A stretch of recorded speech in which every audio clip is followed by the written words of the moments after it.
Hello everyone, welcome my channel Payel বড়া পাল। আজকে আমার বাচ্চার ডেলি রুটিন তোমাদের সাথে শেয়ার করব। ও দেখো সকালবেলা উঠে সোয়েটার টোয়েটার পরে রেডি হয়ে গেছে শীতের মধ্যে। তারপরে ওর টুথপেস্ট দিয়ে ওকে আমি দাঁত মাজিয়ে দিচ্ছি, দেখছো। দাঁত মাজিয়ে দেওয়ার পর তারপরে আমি ওকে একটু মুখটাও ধুয়ে দিচ্ছি, যেটা আমরা বড়রা করি। তারপরে ও সকালের ব্রেকফাস্টে চলে যাবো। ও সকালের ব্রেকফাস্ট খায় আপেল সেদ্ধ করে, তাতে কলা দিয়ে একটু স্যারেলাক্স দিয়ে সকালের হার্ডি খাবারটা আমি ওকে খাওয়াই, তোমরা দেখতে পাচ্ছ। তারপরে আমি ওকে ওষুধ দিয়ে দিলাম। তারপরে ও আমার সাথে একটু আলু ভাজা দিয়ে ভাত খেলো এক গাল মতো। ঠিক 12টার সময় আমি ওকে মৌসম্বি লেবুর রস দিলাম।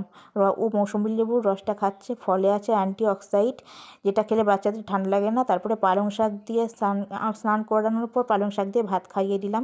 তারপরে সন্ধ্যাবেলা ওকে আমি সুজি ঘন করে করে দিলাম, মা ওকে খাইয়ে দিচ্ছে, দেখতেই পাচ্ছ। তারপরে রাত 10:30টার সময় ও আবার ভাত খেলো, খেয়ে ঘুমিয়ে পড়লো। আমি আমার বাচ্চার যত্ন এইভাবেই নিই। টাটা।